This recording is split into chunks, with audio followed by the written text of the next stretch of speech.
Good afternoon, everyone. Well, happy Discovery Day. It's great having you here. As you know, Discovery Day is a special event on our campus, and I'm glad to see so many of you participating and enjoying this academic program. It enriches our students, our faculty, and the entire campus. You know, a lot of hard work goes into every Discovery Day, and this academic program sets Benedictine College apart. And so we're really proud of the work that goes into this and the efforts of the Discovery Day Committee. So I want to read off the names of the Discovery Day Committee, have them stand so we can all acknowledge the hard work that they put into this fantastic day today. The members of the Discovery Committee include Patricia Bouguillon. Patricia's right there. Yeah, you can clap for her. Thank you, Patricia. Nick Hine. Is Nick here? Where are you, Nick? He's here somewhere. There you are. No? Chris Shingledecker, who's off. There he is, Christopher. Jay Wallace. Thank you, Jay.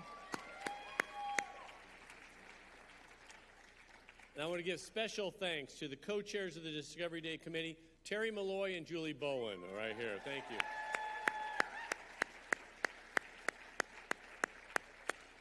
Thank you all for your service to this fantastic program to the college. I want to thank all the students who are participating in this. I'm just so impressed with the work that you do, and I'm just very, very proud of you. Thank you for doing that. Now it's time for the introduction of the Discovery Day speaker. Please welcome Dr. Christopher Shingledecker to introduce our speaker. Doctor.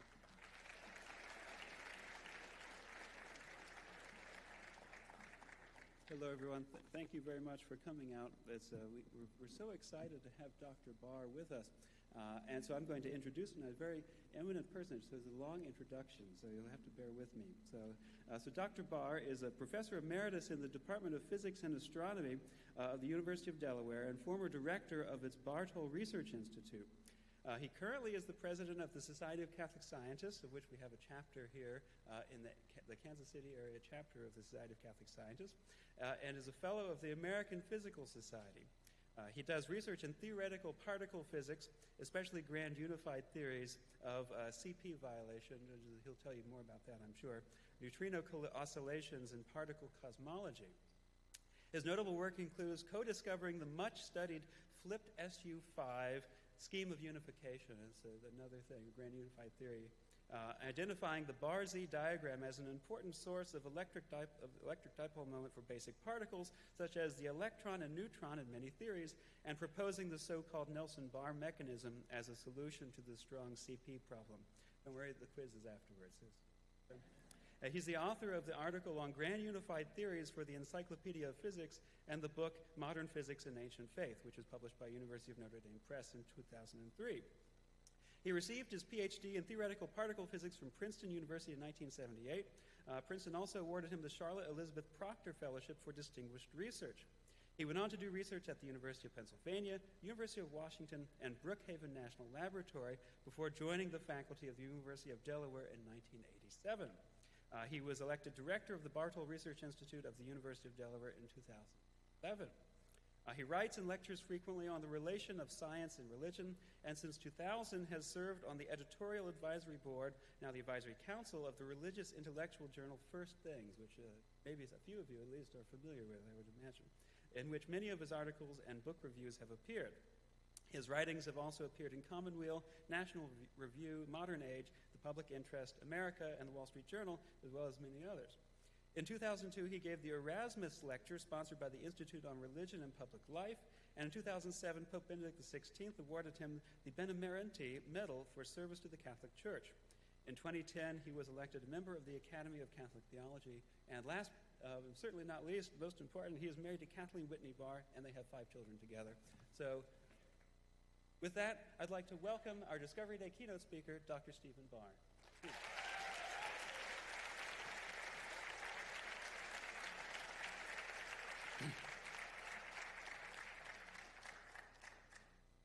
Thanks, Chris, and thank President Minnis, and thanks for all of you for coming to hear me.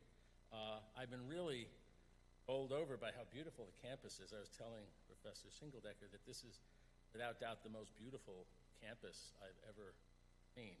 And I'm also really impressed by the quality of the presentations that I heard this morning, and looking forward to hearing more this afternoon. Before I start, how many of you know who that clerical gentleman standing with Einstein is? Raise your hand. Okay, well, a lot of you haven't heard him, so you'll at least learn one thing in my talk. So many people think, let me just make sure I got the clicker, yes. Many people think there's a conflict between science and religion. I'm sure most of you are aware of this. And so when people find out that I am a scientist and religious, they sometimes ask me whether I find any difficulty in, quote, reconciling the two. I've always found that a strange question.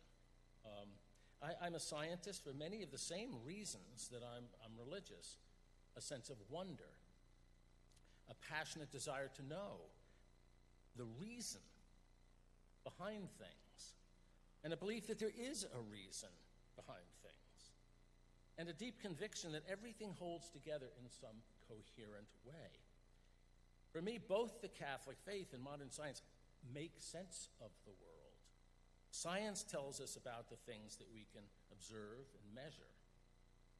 Our faith has a much wider scope and deals with much deeper questions about the ultimate cause of the universe's existence and order, the purpose of human life and our ultimate destiny.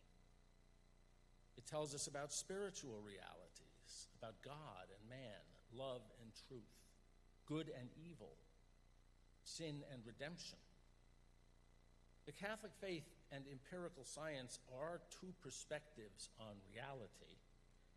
They see things in different ways, but not in conflicting ways.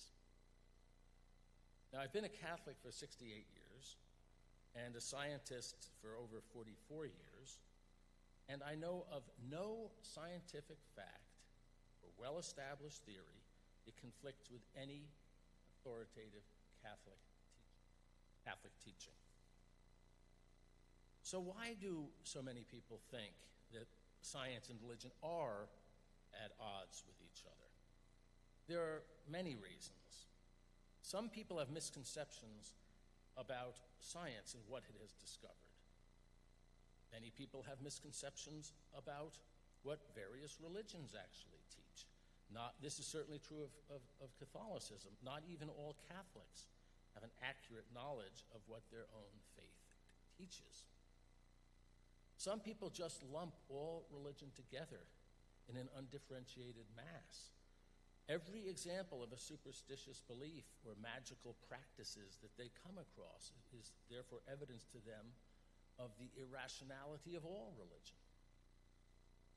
A very common error, many of the so-called new atheists make it, is a failure to distinguish between science itself and a certain philosophy that is often called scientific materialism.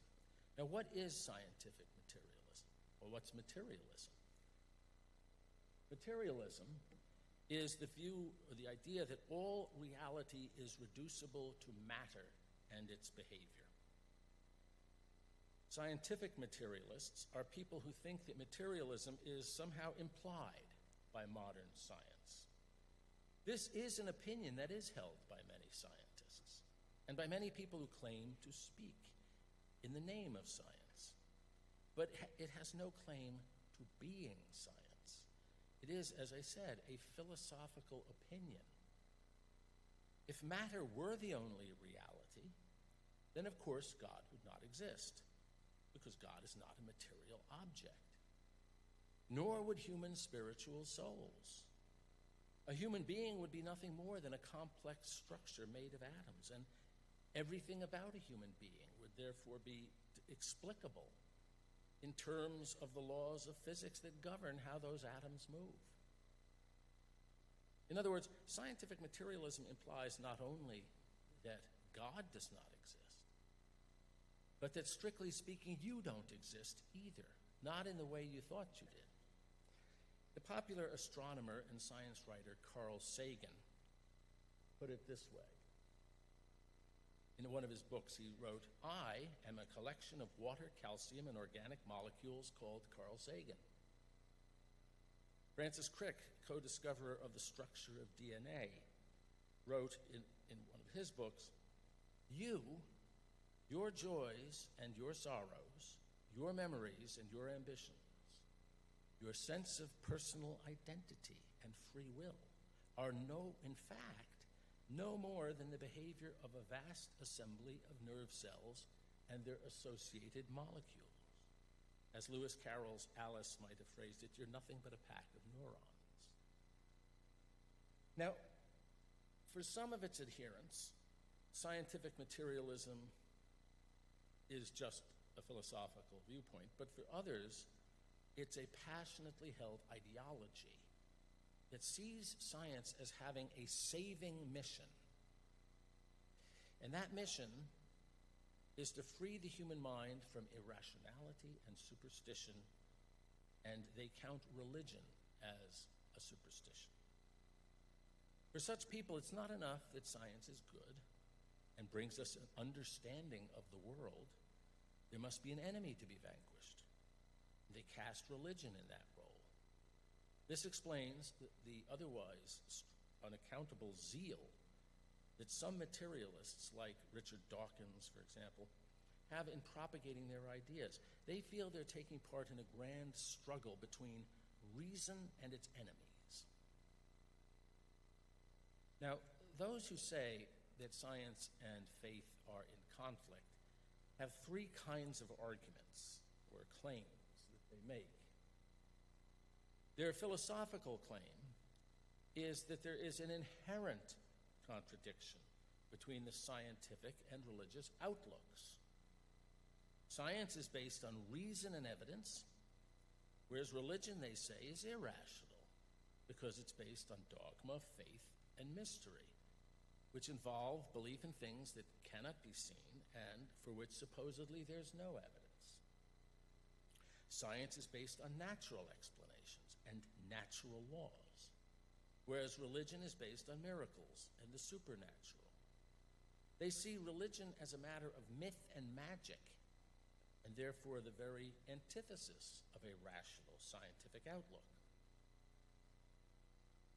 Their historical claim is that religious believers and institutions have been hostile to science and have tried to suppress it. This is powerfully symbolized in the eyes of many by the Catholic Church's treatment of Galileo 400 years ago. And this impression is constantly being reinforced in the public mind by the never-ending battle against evolution waged by fundamentalist Christians. Their scientific claim is that the actual discoveries of modern science over the last 400 years have debunked or undermined basic Christian beliefs about the universe and our place in it. As the story is often told, this is a story I grew up with when I was a kid, science has dealt one blow after another to the religious conception of the world. Copernicus showed that human beings are not at the center of the universe. Newtonian physics showed that nature has no purposes or goals, but is purely mechanical and governed by blind and impersonal forces. Modern astronomy showed how small and insignificant we are compared to the cosmos as a whole. Darwin, some say, showed that human life is an accident and that human beings differ only in degree from lower animals.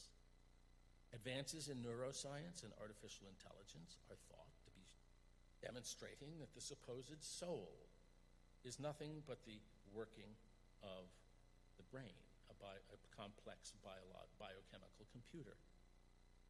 And modern cosmology is invoked to show either that the universe had no beginning or that the universe created itself out of nothing by a quantum fluctuation.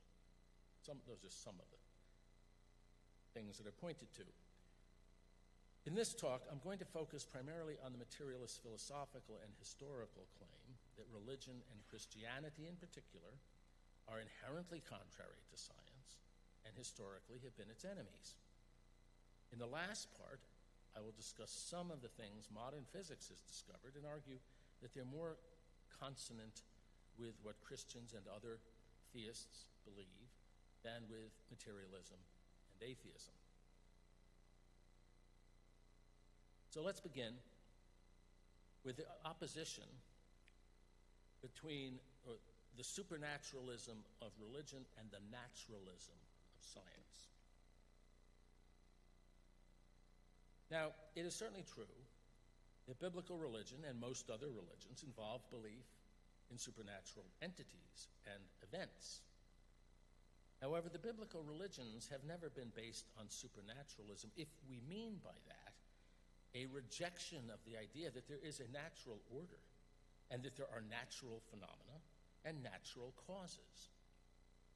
In fact, scholars tell us that the book of Genesis was in part an attack on the supernaturalism and superstition of ancient pagan religion.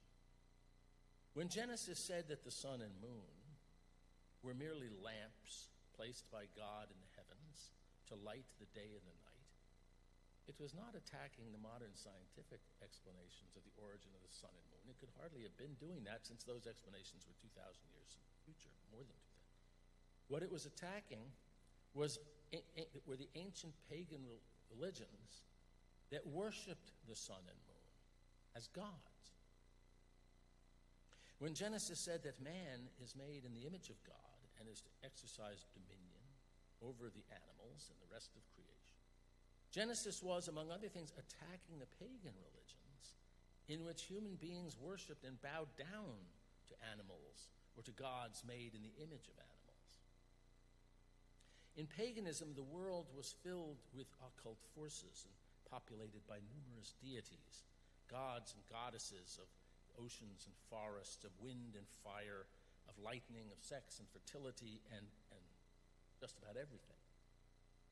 Jews and Christians, however, taught that there's only one God who is not to be sought within nature, within natural phenomena and forces, but outside of nature, a God who is indeed the author of nature.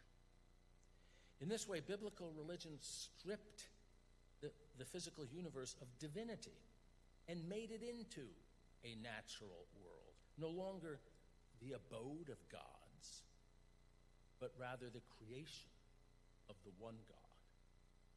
And since God, the Creator, is good, the natural world was seen as something good and worth studying. And since God is intelligent and wise, the world he made must reflect this. It must therefore have been made according to principles and laws that can be discovered and understood by reason. Biblical religion then taught that there is a natural order which comes from God. And what characterizes this natural order and reflects the rationality of its creator is precisely that it is orderly, harmonious, and lawful. So consider this passage from the letter of St. Clement of Rome to the church in Corinth, written about 97 AD. He is listed in ancient chronologies as the fourth bishop of Rome, after the fourth pope. So in this famous letter to the church in Corinth, St. Clement, by the way, he's the same Clement that you hear in the Mass when it says Linus, Cletus, Clement, Sixtus, Cornelius, and so on, that Clement. St. Clement wrote this: "The heavens, as they revolve beneath his government, God's government, do so in quiet submission to him. The day and the night run the course he has laid down for them. Sun, moon, and the starry choirs roll on in harmony at his command, none swerving from his appointed orbit. Laws of the same kind sustain the fathomless deeps of the abyss and the untold regions of the netherworld. The impassable ocean and all the worlds that lie beyond it are themselves ruled by the like ordinances of the Lord. Upon all of these, the great architect and Lord of the universe has enjoined peace and harmony." Or consider this passage from the Christian author Minucius Felix, writing in Latin around the year 200 AD, in a work addressed to his pagan contemporaries, arguing with them telling them why they should believe in a creator God. And he says, "If upon entering some home, you saw that everything there was well tended, neat, and decorative, you would believe that some master was in charge of it. and that he was himself much superior to those good things. So too, in the home of this world, when you see providence, order, and law, in the heavens and on earth, believe that there's a Lord and author of the universe, more beautiful than the stars themselves and the various parts of the whole world. Now look at what those two passages point to as evidence of God. Not to supernatural phenomena or miraculous departures from the order of nature, but to the order of nature itself. This was actually the standard argument given by ancient Christian writers for believing in a creator God. This and the very fact that there's a universe at all. The arguments for a creator based on the physical world were mainly two: that there must be a cause of the universe's existence, a cause of being, and a cause of its order. So allow me to cite, I'm going to cite 7 or 8 other important early Christian writers to show how consistent this theme was. Okay, yes. So, St. Gregory of Nazianzus in the late 4th century wrote, "Let us even suppose that the existence of the world is spontaneous." It doesn't need a cause of existence. To what will you ascribe its order? Origen, writing around 250 AD, says, "When we are convinced by what we see in the excellent orderliness of the world, then we worship its maker as the one author of one effect, which, since it is entirely in harmony with itself, cannot therefore have been the work of many makers." Lactantius, writing around 300 AD, says, "There is no one so uncivilized, nor of such barbarous manners, that he does not, when he raises his eyes to heaven, understand something from the very magnitude of things, their motion, arrangement, constancy, beauty, and proportion, and that this could not possibly be if it were not established in wonderful order, having been fashioned on some greater design." St. Athanasius, writing shortly after that, says, "Creation, as if in written characters and by means of its order and harmony, declares in a loud voice its own master and creator." He goes on to say, "God, by his own word, gave to creation such order as is found therein, so that, though he is by nature invisible, men might be able to know him through his works." St. Gregory of Nyssa, writing in the late 4th century, says, "All creation, and above all, as Scripture says, the orderly arrangement of the heavens, demonstrates the wisdom of the Creator through the skill displayed in his work." And finally, St. Cyril of Alexandria in the mid-5th century says, "From the origination of the world and from its order and beauty, we can recognize that the wisdom and power of him who created it and brought it into existence far surpasses every created mind." Moreover, this orderliness of nature that all of these early writers emphasize, this orderliness of nature is a lawful order.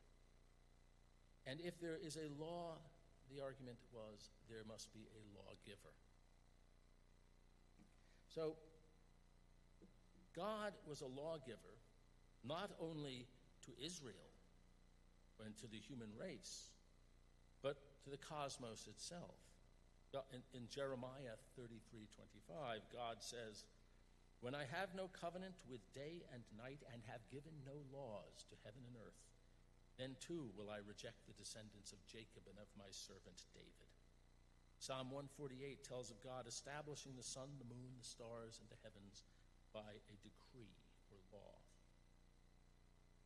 In fact, the very idea of laws of physics has Christian roots.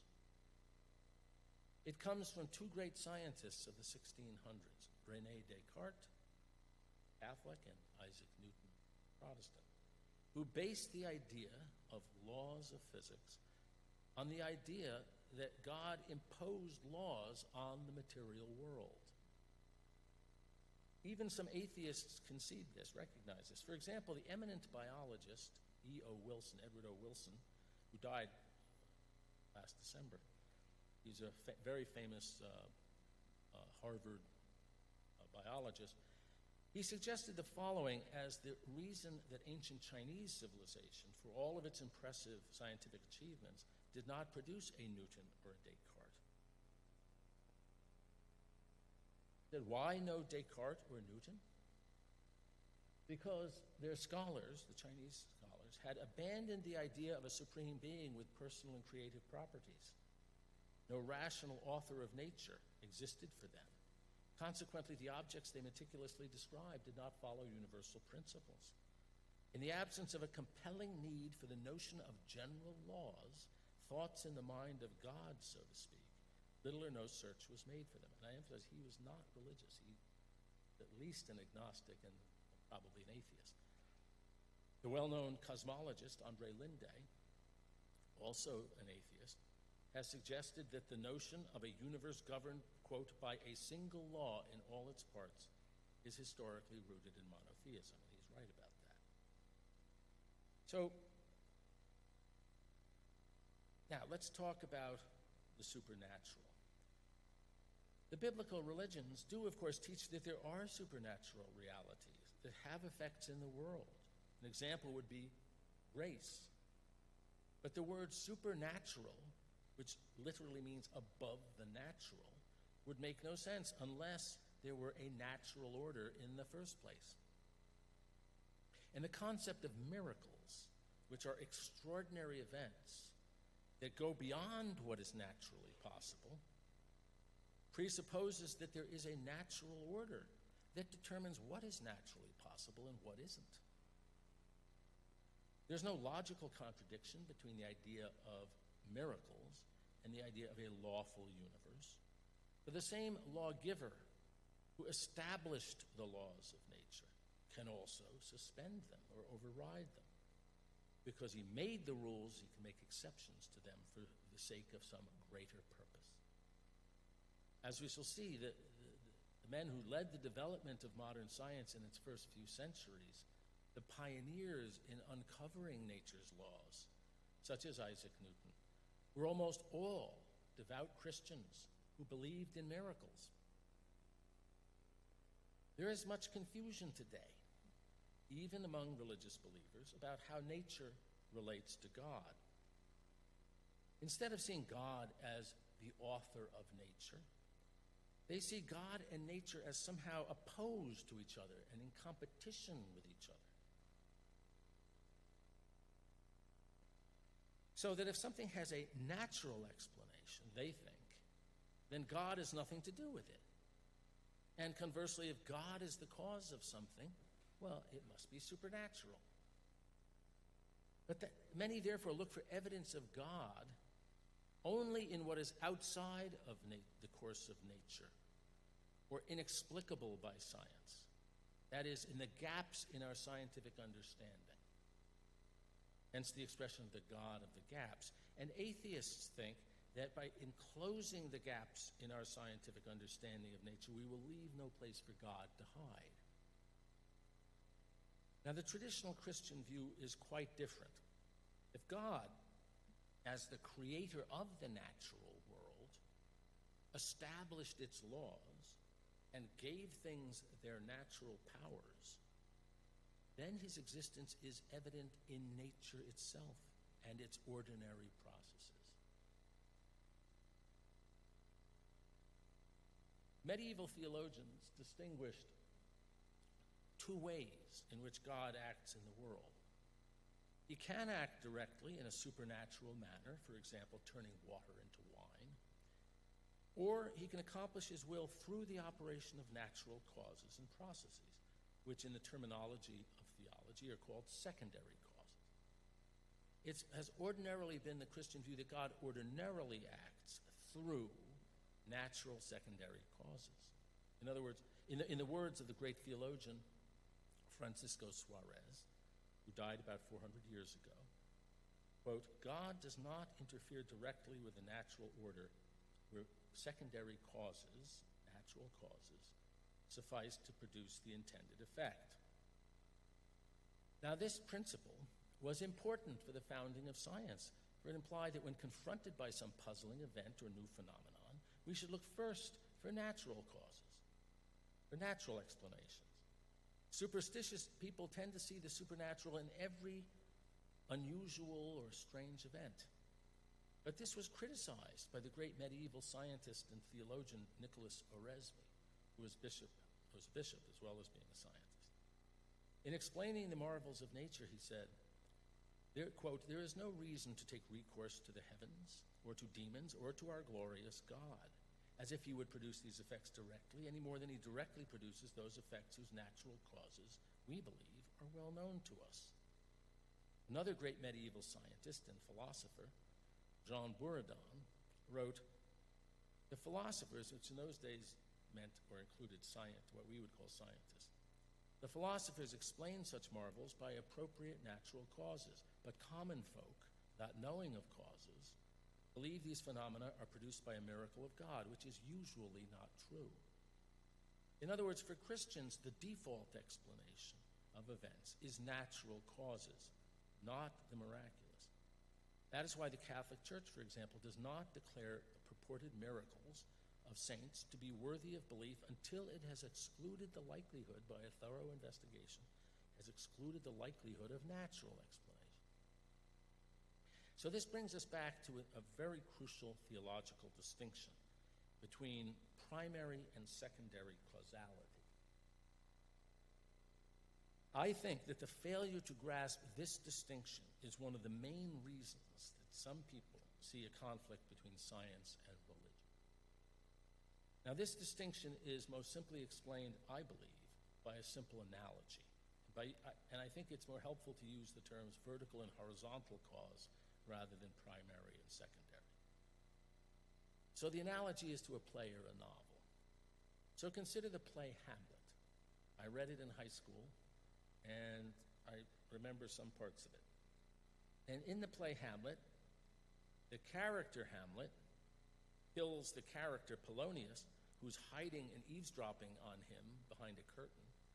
So Hamlet kills Polonius by stabbing him through the curtain. So consider the following question, and I sometimes have people vote. Why does Polonius die? Did he die in the play because the character Hamlet stabbed him through a curtain? Or did he die because Shakespeare wrote the play that way? It's a ridiculous question. Both, obviously. And actually, I have people vote. When they do vote, some people raise their hand for one, some for the other. And I say, I gave this talk in Chicago. I said, look, this is Chicago. You should vote twice. Right? This is a case where you should vote twice. The point is that they're both explanations, but at different levels. At different levels. These are not competing explanations. They're not competing explanations. Hamlet stabbing Polonius is the cause within the plot of the play, what I would call the horizontal cause. Within the plot of the play, one thing causes another. But Shakespeare is the cause of the whole play. He's the reason there is a play.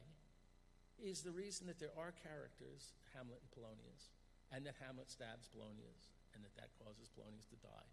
Shakespeare is the cause of all the characters and events in the play and all the relationships, including the causal relationships among them. So he's the vertical cause. Now, for Catholics, and you heard Francisco Suarez a few minutes ago talk about secondary causes. This is what he's talking about. But the analogy is this. There are causes within the plot of the universe, let's say. Think of the universe as a great play. There are causes within the plot. That's what we all study. All of us study. We see smoke and we say there's a fire. That's the cause within the plot of the universe. Scientists study this especially, the causation within the plot of the universe. But God is the author of this universe. And so he's also the cause of everything that's going on. At a different level. No competition. So it's silly. That's why it's silly to treat evolution and creation as alternatives. As both fundamentalist Christians who don't understand primary and secondary causality, and atheists, both do. Did this species of animal, hippopotamus or giraffe or something, did it arise through a natural sequence, a sequence of causes within the history of the universe? Or because God wrote the script of the universe that way. Both. God wrote nature's plot. By the way, this has always been the Catholic view. For example, a few years after Darwin's Origin of Species appeared, Saint John Henry Newman, perhaps the greatest Catholic theologian of the 19th century, he argued that it was in no way contrary to theism, and he wrote in one of his journals, I think this is 4 years after Origin of Species, he said, "If secondary causes are conceivable, an almighty agent being supposed, I do not see why this series of such causes should not last for millions of years as for thousands." Now this also makes clear why scientific materialists are wrong to think that we believe without, as they would say, without evidence. For a materialist, someone who thinks only matter exists, evidence means either directly observing something with our senses or inferring that something exists as the natural cause of what we observe. The way we observe a compass needle move, and we infer that there's some unseen thing, a magnetic field, which is the natural cause of that. But obviously, God cannot be seen in either of these ways because he's not a part of nature which we could sense, nor is he a cause within nature. He's not a natural cause like a magnetic field or dynamite or something, electricity. Yet God is a cause, the ultimate cause. He's not a cause within nature. He is the cause of nature. So nature gives evidence of God in the same way a play or novel gives evidence of its author, even if the author does not make an appearance within the book. Or the way a symphony testifies to the existence of a composer, even though the composer is certainly not among the notes of the symphony. So now let's return to the materialist or the atheist historical critique of religion. Just see how I'm running with time. The idea that Christianity and the Catholic Church in particular opposed science and tried to hold it back is called by historians the conflict thesis. It has been rejected. That's the conflict thesis. It has been rejected overwhelmingly by contemporary historians of science as a recent invention. The idea that science was born in conflict with religion and that there were two warring camps for the last 400 years, the religion camp and the science camp, is projecting onto the past ideas that arose in the late 19th century. In the first several centuries of modern science, the scientific people and the religious people were, for the most part, the same people. Virtually all scientists, until maybe the middle of the 19th century, almost all scientists were themselves religious. So this idea of warring camps is nonsensical. Consider the great figures of the scientific revolution. Virtually all were devout Christians. So Copernicus, whose work in the 1500s sparked the scientific revolution, was an official of the Catholic Church. The real century of the scientific revolution were the 1600s, and so those names I list down in that column are all the greatest figures of this scientific revolution of the 17th century. Johannes Kepler, famous for his 3 laws of planetary motion, was a devout Lutheran who announced his discoveries with this prayer: "I thank you, Lord God, our Creator, that you have allowed me to see the beauty in your work of creation." Galileo, despite his troubles with the church, remained a devout Catholic throughout his life, by all accounts. In fact, when he was old and no longer able to walk, he had himself carried to church to attend Mass. Descartes believed in God and that human beings possess immaterial souls, spiritual souls, and he professed himself a sincere Catholic. Blaise Pascal was not only a mathematician and physicist of genius, but a mystic, a Catholic mystic whose life was transformed by a mystical experience and who devoted the last part of his life to writing eloquently in defense of Christian belief against radical skepticism. Robert Boyle, the first modern chemist, often called the father of, or founder of chemistry, was a pious Anglican who wrote theological works and said that Sunday was the day he most preferred to do scientific experiments because they were a form of worship. Isaac Newton, the greatest of them all, spent as much time on, or more time on theological and scriptural studies as he did on science and mathematics. He was a devout Protestant. All of them saw their work as showing the beauty of God's creation, rather than as supporting atheism.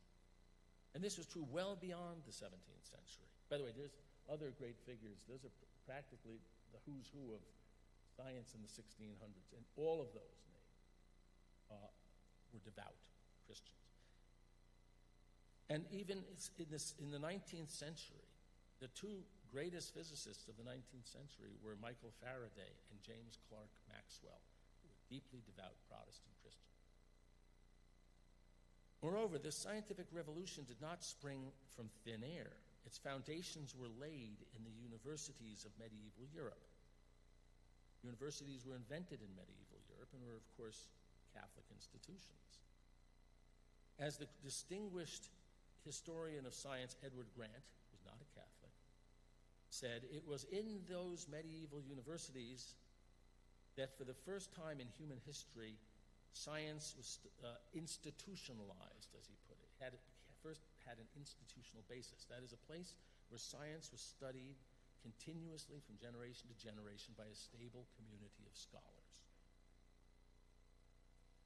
By the end of the Middle Ages, there were 100 universities in Europe, and they produced hundreds of thousands of graduates who were introduced to scientific questions and from whose ranks scientific talent could emerge. The scientific community and the scientific public these universities created, or helped to create, were the soil in which the seeds of the scientific revolution germinated. Now, a little-known fact that dramatically illustrates the positive role that the Catholic Church has played in the development of science is the large number of Catholic priests who made major discoveries. I have only time to mention a few of the most outstanding. So, from the 17th century, I'll mention only Stenson or Steno, Mercer, Shiner, Riccioli, Grimaldi, Castelli, and Cavalieri. So Niels Stenson was Danish by birth. He's more commonly known by the Latinized version of his name, Steno. Is famous in three branches of science: anatomy, crystallography, and geology. He was the greatest anatomist of his time, and he made major discoveries about the glandular and lymphatic system, as well as about the heart and the brain. But his greatest achievement was developing the theory of sedimentary rocks and the origin of fossils, which unlocked the history of the Earth, and for which he is regarded as one of the principal founders of the science of geology. If you look up articles on history of geology, Steno was listed first, really, among the founders of geology. He became a priest and was eventually made a bishop. He's a convert from Lutheranism, as I think I said. He was eventually made a bishop, and he was known for his rigorous asceticism and his concern for the poor, and he was declared Blessed Nicholas Steno by Pope St. John Paul II. Marin Mersenne, a friar of the Mennonite order, is considered the founder, along with Galileo, he is considered the founder of acoustics, the science of sound, for fundamental discoveries about sound and vibrations. He was the first person, for example, to measure the speed of sound. He also made important contributions to this theory and design of reflecting telescopes. His religious house became a meeting place of famous scientists, and his voluminous correspondence with other scientists was an important means by which scientists at that time learned about each other's work. They didn't have science journals, they didn't have scientific conferences or the internet or any of the things that we use nowadays. It was through correspondence that scientists learned about each other's work, and Mersenne was kind of the hub of that, which is why the Dictionary of Scientific Biography calls him one of the architects of the European scientific community. Christoph Shiner, I'm going to have to speed up a little bit. So he was a Jesuit astronomer of that time who was one of the co-discoverers of sunspots with telescopes. And actually a drawing of him, observations. Giovanni Riccioli was another Jesuit astronomer. He developed methods for measuring time precisely in experiments using pendulums. And together with his fellow Jesuit, Grimaldi, he made the first map of the moon's surface. Most remarkably, Riccioli discovered and discussed in mathematical detail the effect in physics that we call the Coriolis effect. But he discovered this and discussed it 200 years before Coriolis. His co-worker, Francesco Grimaldi, made one of the most important discoveries in the history of physics. He discovered the phenomena called the diffraction of light. Made very careful studies of diffraction patterns. In fact, he's the one who called this phenomenon diffraction. This fundamental discovery shows that light is a wave. This wasn't understood until 150 years after Grimaldi, but we now know that this is a result of light being made up of waves. And since we now know that all matter is made up of waves because of quantum mechanics, diffraction is an important, key phenomenon in all branches of physics. The Benedictine priest Benedetto Castelli, a friend and student of Galileo, did foundational work in hydraulics and fluid mechanics. His much more famous student, Torricelli, is the one who discovered the principle of the barometer. Another student of Torricelli, these are all priests. So that's Benedetto Castelli. Another student, that's Castelli. Another student of Castelli was Bonaventura Cavalieri. He spelled his first name. It's Bonaventura Cavalieri, who made important advances in the development of integral calculus. And calculus was really discovered independently by Newton and Leibniz himself paid tribute to the work of Cavalieri. One of the top biologists in the world, if not the greatest biologist in the world in the 1700s, was a priest named Lazzaro Spallanzani. René Just Oey was the founder of crystallography. Speed up here. The first asteroid was discovered by an Italian priest, an astronomer, Giuseppe Piazzi. And when he discovered it, he called it a planet. And then later, in the 1800s, it was reclassified as an asteroid. And it's the largest object in the asteroid belt, but in recent years, it's been reclassified again by astronomers as a dwarf planet, on the same footing as Pluto, discovered by... Now, another important priest, the Jesuit priest named Angelo Seki, is one of the founders of modern astrophysics.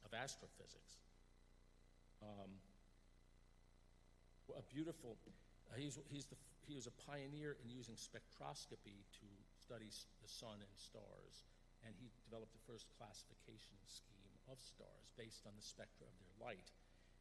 And the modern classification system is based on that. It's not the same, but it's based on that of Seki.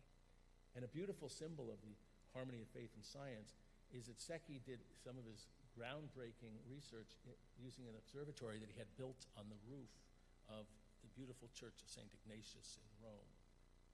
Well, if you ever go to Rome, go to that church. It has the most beautiful frescoes you'll ever see. Bernal Berzano was a very important mathematician of the 19th century. I'm not going to talk about him much, but he was a great mathematician. Founder of genetics was the Augustinian monk Gregor Mendel. And last but not least is the person I showed you at the beginning, here in another picture standing at Einstein, Georges Lemaitre. I was taught how to say that by one of my French friends. Georges Lemaitre. He was a Belgian theoretical physicist and Catholic priest who proposed the Big Bang Theory. He is considered the father of, or the founder of the Big Bang Theory, which is one of the central pillars of our modern understanding of the universe. So that's a glorious record of achievement. That's a scratch in the surface. I just talked about the priest. There's a vastly larger number of devout Catholic laymen who made great contributions to science. Professor Lawrence Principe of Johns Hopkins University, a leading historian of science, has written that, quote, "The Catholic Church has been probably the largest single and longest-term patron of science in history." Okay, So enough on history, but there's a lot more I wish I could say. So let's talk about, I hope I've shown you that the record of the Catholic Church and Christianity in general with regard to science is not something to be embarrassed about, but actually something quite glorious. We should be boasting about it. So in the last part of my talk, in the last few minutes, I'd like to mention some discoveries of modern physics that seem more in line with a Christian view of the world than with materialism and atheism. For an in-depth discussion, I refer you to my book, Modern Physics and Ancient Faith, and there'll be time, hopefully, in the Q&A to discuss some of these things. Now, one discovery has to do with the beginning of the universe. The Jewish and Christian view was that the universe had a temporal beginning, as a finite age. By contrast, the pagan philosophers of antiquity, for example, Aristotle, believed that the universe had always existed for infinite time. And most modern atheists have also preferred that idea, that the universe has existed forever. And that's how things looked scientifically until the beginning of the 20th century. Almost all, not all, but almost all the scientific indicators seem to point to a universe that had no beginning. And the very idea of a beginning came to seem to many people as a relic of pre-scientific religious mythology. But we now know that Georges Lemaitr's idea of a Big Bang was correct. There was a Big Bang about 14 billion years ago. In the standard theory of cosmology, that was the beginning of the universe and of time itself. Now, it is possible that something existed before the Big Bang, but even if that is the case, there are strong scientific arguments, not absolutely conclusive, but strong arguments that favor the conclusion that the universe must have had a beginning in time, whether it was at the Big Bang or earlier. Theoretical arguments favor a universe beginning, and that's a big change. The second discovery has to do with our place in the universe. For a long time, atheists have said that the evidence shows that human beings are just a cosmic accident, a fluke in a universe that is totally without purpose. But over the last few decades, physicists have especially, but also other scientists, have become increasingly aware that many features of the laws, of the fundamental laws of physics as we know them, and the structure of the universe seem to be just right to make the existence of life like us possible. If certain things had been even slightly different about the laws of physics, we wouldn't be here. These fortuitous features are often called anthropic coincidences. They suggest to many people that we aren't an accident and that the universe does have a purpose, namely that beings like ourselves should arise in it. Now, I could mention many examples of such fortuitous or anthropic features of the universe and its laws. If the strong force that holds nuclei together were slightly weaker, almost none of the elements of the periodic table would exist. The same is true had a certain energy level of the carbon-12 nucleus not been very close to its actual value. The strength of the Higgs field, this is something I wrote a paper on.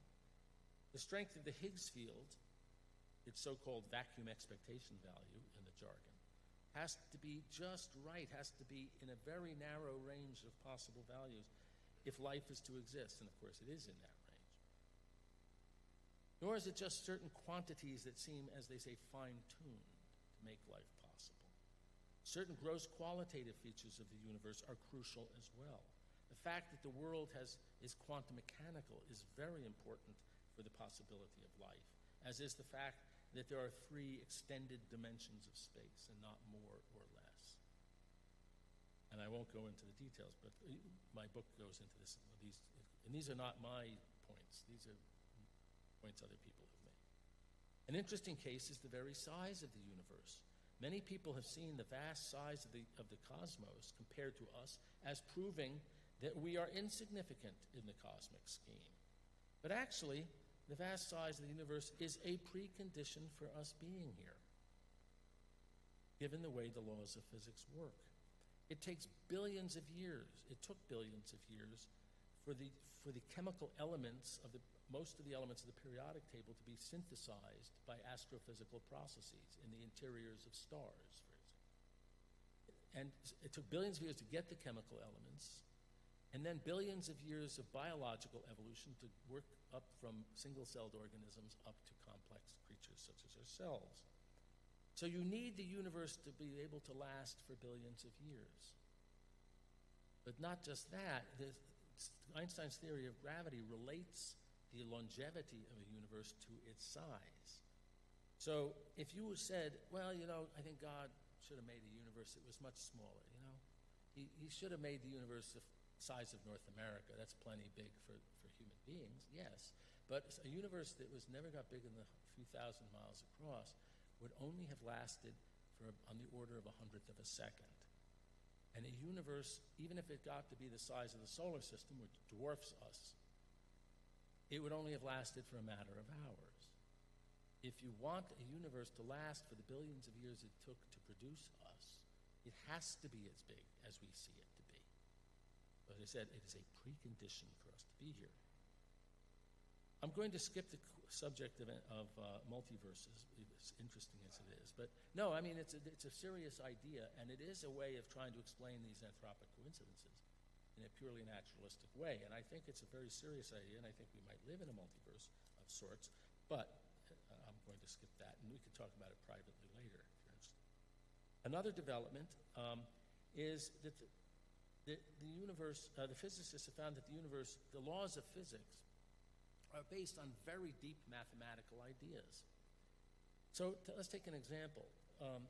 400 years ago, Kepler discovered these three very beautiful laws of planetary motion. And they are beautiful mathematically, but the math is not that deep. You can explain the mathematics of Kepler's laws to a smart middle school student in maybe 10 or 15 minutes.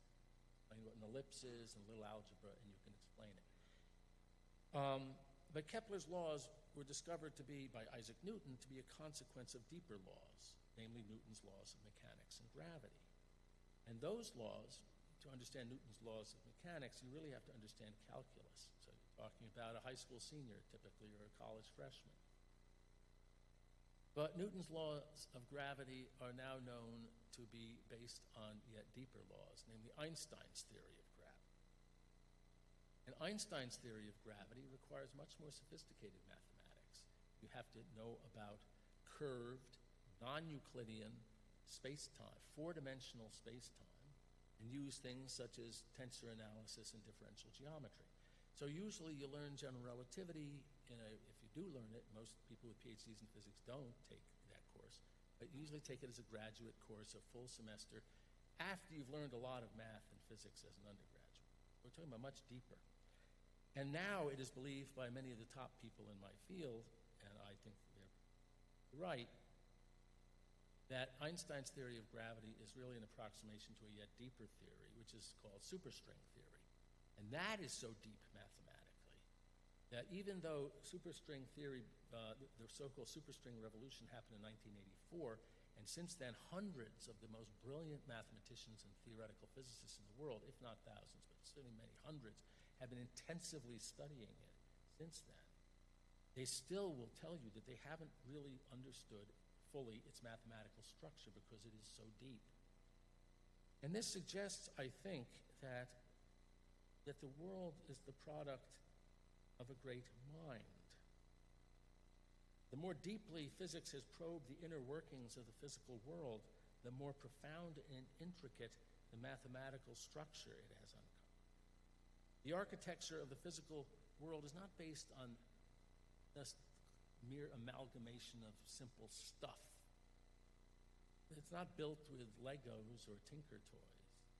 The architecture of the physical world is based on deep ideas, mathematically rich ideas. As the great 20th century physicist James Jeans remarked, and this was a long time ago, the universe begins to look more like a great thought than a great machine. And in 1932, or 1931 actually, the great mathematician and physicist, mathematical physicist Hermann Weyl said this in a lecture at Yale. Many people think that modern science is far removed from God. I find, on the contrary, that it is much more difficult today for the knowing person to approach God from history, from the spiritual side of the world, and from morals, which it is difficult to bring into harmony with an all-merciful and almighty God.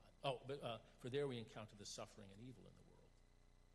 In this domain, we have evidently not yet succeeded in raising the veil with which our human nature covers the essence of things. But in our knowledge of physical nature, we have penetrated so far that we can obtain a vision of the flawless harmony which is in conformity with sublime reason. Now, Weil was a Christian, and for him, sublime reason meant divine reason, the logos, the reason of God. And now finally, I have only one more, I have really only, I'm going to just say it very quickly. There are discoveries, one of the greatest discoveries in the history of science was quantum mechanics. And quantum mechanics did two important things, philosophically speaking. First of all, it showed that the laws of physics do not rigidly control the world to such a degree that they forbid free will.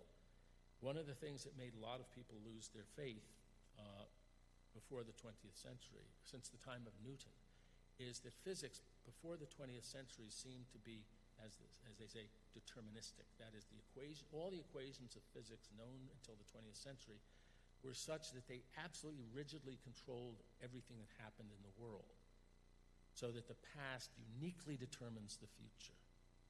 There's no wiggle room. There's no room for anyone to freely act, because all your actions would be controlled by these equations. And quantum mechanics overthrew that. Quantum mechanics shows that the laws of physics do not uniquely tell you how the world is going to unfold. But even more profoundly, according to several great physicists, and quantum mechanics implies that not everything is describable by physics. For example, and in particular, quantum mechanics posits that in addition to the physical systems that are studied, there are two things in quantum mechanics. There are physical systems which are governed by the equation, laws.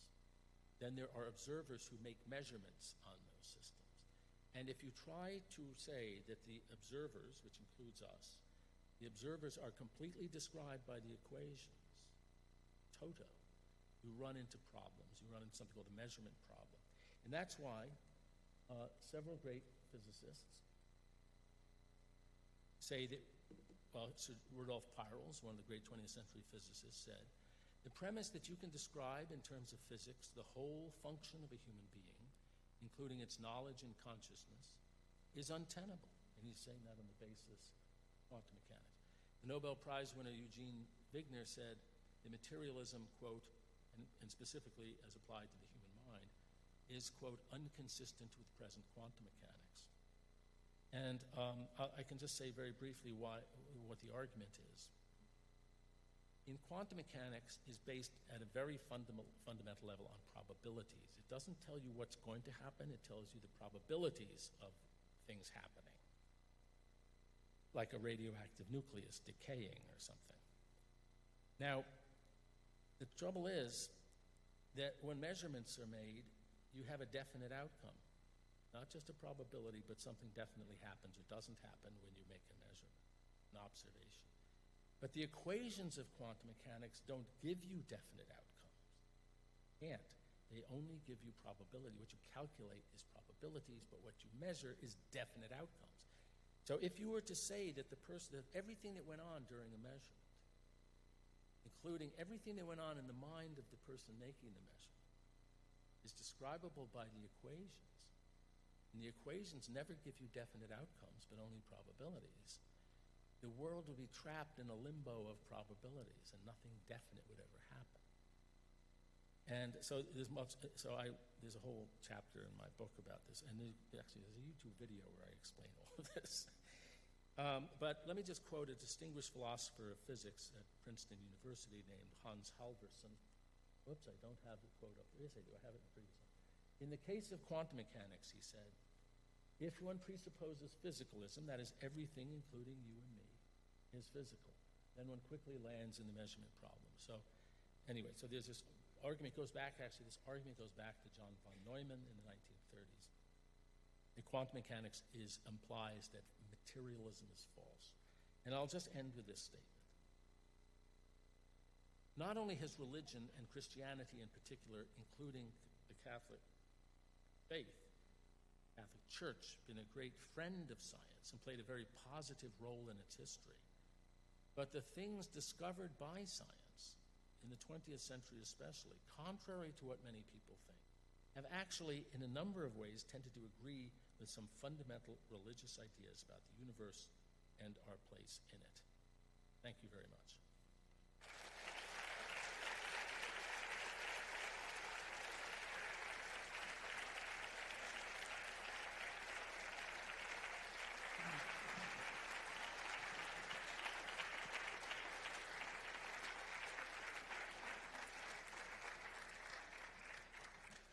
Now, I'm somewhat blinded by the light, so I'm just going to hear disembodied voices. So if yes, well, Professor thank you Singleton- very much. We do have time for questions, and I'll call on people, and we'll have one mic over here and one mic over there, and so I'll point, and then, yes.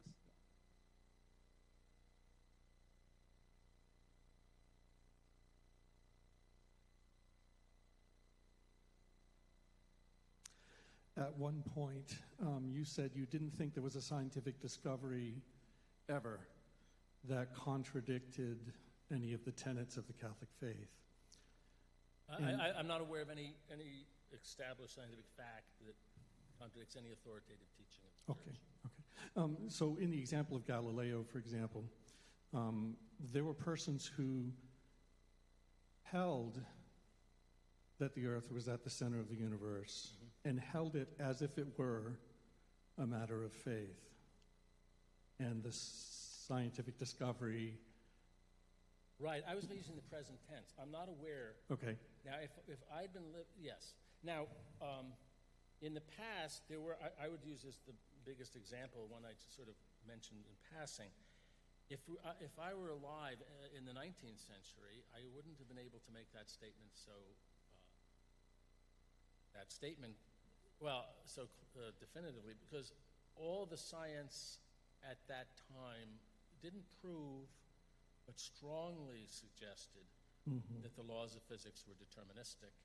And that is not absolutely impossible, but extremely hard to reconcile with the idea that human beings have freedom of action and will. Sure. And that's actually, I said, a lot of, if you go back and read, religious scientists in the 19th century and before were wrestling with this big problem. So I'm using the present tense. I mean, so I see science follows a winding path.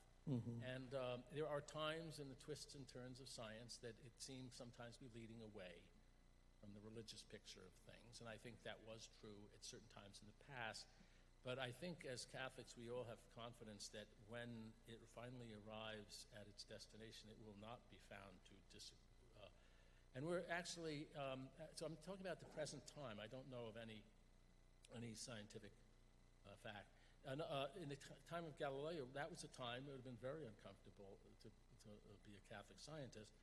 Now, the Church didn't actually, strictly speaking, declare it a matter of faith, a de fide, that the sun went around the Earth. It did force Galileo, as a disciplinary matter, to recant his assertion to the contrary. It forced him to renounce his belief in heliocentrism, but it wasn't. Couldn't say it was at that point it was an authoritative teaching, I suppose, but it wasn't certainly a dogma of the faith. No, so there were times, yes, when there was uncomfortable tension. By the way, I want to make a general point that there's always uncomfortable tension within science and within theology, not just between them, and that's the nature of things. So within science, at any given time, there are things that don't seem to fit together. There are experiments that don't agree with other experiments, or experiments that don't agree with the well-established theories, and so on, or we don't see how certain theories fit together. A very good example is that until superstring theory came along, for many decades, people could not see how to fit together Einstein's theory of gravity with quantum mechanics, and there's massive evidence for the truth of both of them.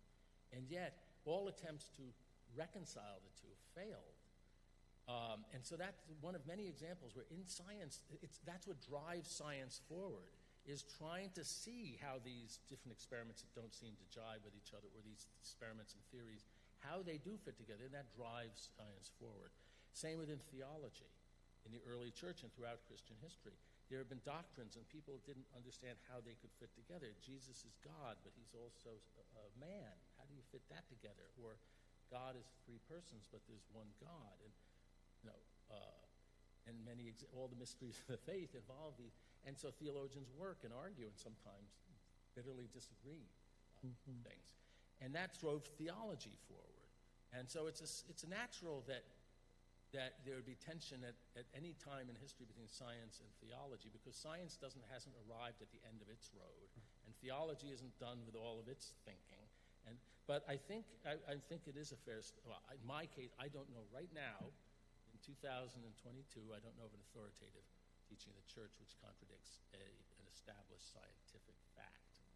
Yeah. So my question actually had bearing on the future. Right? So, it's conceivable. It's logically conceivable that something will be discovered that might cause us a lot of questioning about, create what Newman would have called a difficulty, an intellectual difficulty. But I don't actually see that happening. That as I look at the direction that fundamental physics is going, I don't see how that. I can't imagine a situation where that is at all likely to happen, where a discovery that would be difficult to understand theologically. But maybe another question. I'm just worried that if I can actually get to my question and put it precisely, I would say, is it possible that there are things which we hold by faith that we think are dogmatically defined, which could be contradicted by future scientific discovery? That's my question. If something has actually been dogmatically defined, then it is, as it says, as the church teaches, irreformable. That is, it can't be undone. Now, there are sometimes questions at the margin of whether certain things that have been declared dogmatically, sometimes people realize that things have been expressed in a somewhat imprecise way, and the question might arise of what precisely has been defined, and distinctions arise that people hadn't considered earlier. And then you say, well, wait a minute, so there's a subtle distinction that we were failing to make, and actually this is what was defined and not this similar statement. So yeah, but I think if something is, the church is never going to say that there's not a trinity of persons in God, or that Jesus was not the Son of God. And if something is actually, quote, as they say, de fide, has been defined to be a dogma of the faith, cannot be undone. Dogmas are play the role in theology that experiments play in science. Now, if something has been, an experimental result is there that has been confirmed over and over again, and it's solidly established that the experimenters didn't screw up, and there's not statistical or systematic errors, and it's like there are certain things that aren't going to be changed, and also certain theoretical things that we believe. I don't think any scientist would say there's any real possibility that we'll discover that oxygen nuclei have 7 protons rather than 8. Things like that. There are things that are well established in science, where no one's going to we're not going to suddenly discover the moon is farther away from the Earth than Jupiter. So I mean, in science too, there are solidly established things that have no practical chance of being overturned. But anyway, I don't want to. I just feel I'm depriving, or you're depriving, someone's depriving the rest of the people of asking questions. Yeah. Thank you, Dr. Barr, for leading in this important area. On the anthropic principles, what are the current arguments against that, and how would you counter those? Okay, and I don't like the multiverse, for example. So I don't like the term anthropic principle, though that is what 99% of people call it, and we're stuck with that term. But I like to talk about anthropic coincidences. Well, I have a lot of discussion in my book about that. There was a time when a lot of scientists would say, and they have a point, if you say that a certain feature of the laws, the way these anthropic arguments work is you look at the laws of physics as we know them today, and you say, suppose we change this one feature. Suppose we took the standard model of particle physics and we took this one parameter that appears in the theory and we changed its value. What would the world have looked like in that case? Would it have been able to have living things? And often you find no. So some people say, well, we wouldn't have had living things like us. So maybe we wouldn't have had life based on chemistry. So suppose, for example, we changed, God had changed, using a different value for the strength of the strong force. Well, then you wouldn't have had any, maybe you wouldn't have had any chemical elements except hydrogen in the universe. And so you wouldn't have had chemistry, life based on chemistry, because you wouldn't have had all the chemical elements of the periodic table. But maybe life could have been based on something other than chemistry. Or maybe you wouldn't have had water, so you'd have to have life based on something other. And so, some people say, we're just not imaginative enough. Yes, we wouldn't have had life as we understand it, but maybe there's some way we haven't thought of that the universe nevertheless would have found to have life. That's one argument. I think really most scientists now who care about this and think about it, and by the way, a lot of atheist scientists are beginning to take these anthropic coincidences very seriously. Either they're just pure coincidences, or you could say that God chose these things just right to make life possible. And the third way is the multiverse idea, which is some of the things we thought were features that apply throughout the universe, like the strength of the strong force or the value of this quantity or that quantity, are actually not, they're not true throughout the whole universe, but say the strength of the strong force has one value in the part of the universe we can see, but in very remote places beyond our horizon, it takes other values. And so the universe, in different places, these quantities have different values. And it's like a big lottery. And if enough values of the quantity are tried out in different places in the universe, there are bound to be parts of the universe where the quantity has just the right value for life. You buy enough lottery tickets, you're going to win. And so that's the essence of the multiverse. It's an interesting idea, but I think my answer to that is, the short answer is, a universe that's like that, that's a multiverse where a lot of these fundamental quantities actually take different values in different places, that's a very special universe in itself, a very special type of universe. And so my takeaway lesson is what I think we've learned is that if a universe is to have things, remarkable things like very complicated living things, the laws of physics have to be special in one way or another. They could be special, the laws could be special in that certain quantities have just the right values, or the laws could be special in that they're the kind of laws that give you a multiverse. And either way, so I think the point is we shouldn't take it for granted that the universe is such that it gives rise to life. The more we look at that and what's needed for that to happen, the more we realize that that's really quite remarkable. If you just thought up some laws of physics, which is what theoretical physicists in my field do all the time, you think of some possible laws of physics, the chances are that a universe based on those laws is not going to have life. It has to be special. And so I think that doesn't prove anything, but I think that's suggestive of something. All right, well, we have to stop now, but let's thank our speaker again.